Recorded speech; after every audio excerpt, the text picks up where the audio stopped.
This is the gospel according to the IRS, Breaking Points and Church Financial Updates. And now, here's the authority, Dr. Michael Chitwood and Breaking Points.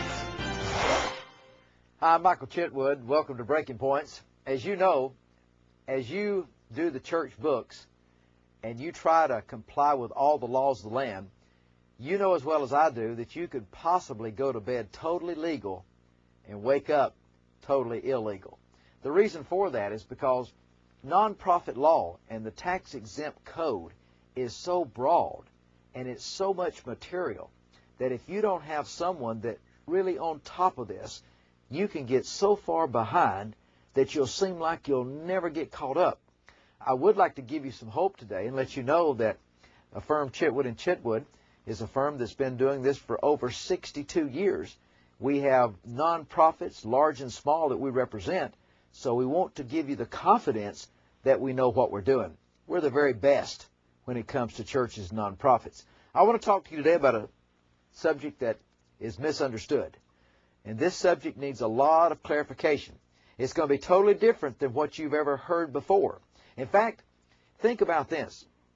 If you were taught something years ago that was wrong, it would still be wrong today, even though what you're hearing would be maybe a different way. So what we're going to show you today is something that maybe you thought was right, that you were taught years ago, that's wrong today. I'm going to be talking about designated gifts, the offering envelope. I'm going to be talking about all of the things that go into receiving an offering the right way legally. Now, don't get worried. I'm not going to ask you for an offering. I'm not going to suggest that you send an offering because that's not what we're about. We're here to help you. This is our ministry, and we're here to help you, but we certainly aren't going to receive an offering. I'm going to show you the legal way of how to record that offering and the certain requirements. There's many specificities that go into the offering part. In fact, you know as well as I do, the offering is probably the most important part of the entire financial picture of the church. So let's get started, okay? Breaking points, breaking news. Grab a pad and pen. Let's get going. First of all, I want you to put at the top of your page there, designated gifts. Designated gifts. There's 4 things that qualify for designated gifts. Number 1, it must be corporately in nature. Now write that down carefully. Please make sure that when you write it down that you're going to be able to read it tomorrow or the next day.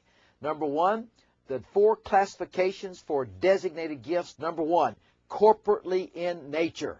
Number 2, no strings attached. You cannot have any kind of string or benefit attached to that love offering or gift or tithe that's coming into the ministry.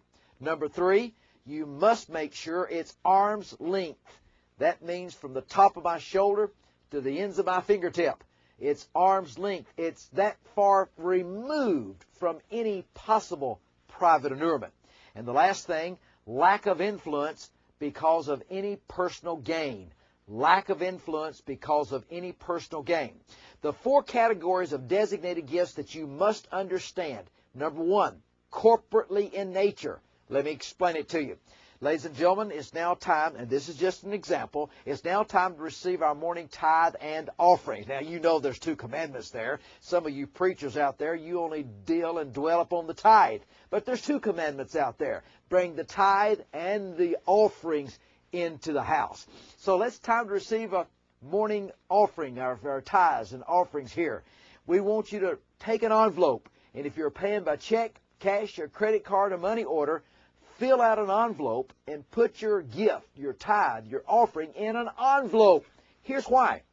That envelope becomes your source document. For who? You, yes, and for the church.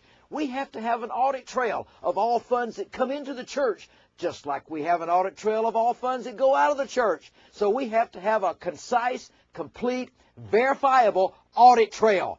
And the offering envelope gives it to us. Nothing else gives it to us because the IRS says under Section 170C of the Internal Revenue Code that your checks are not total proof that you made a contribution.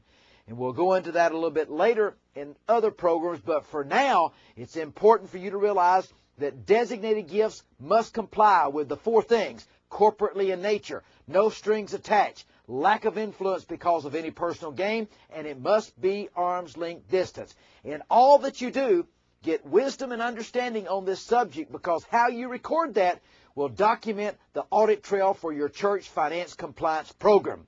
Until next time, this is Michael Chitwood, and Breaking Points, I'll see you tomorrow.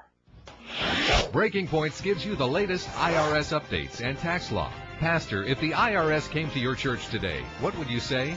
If you really want your house of worship in order, call 1-800-345-9117.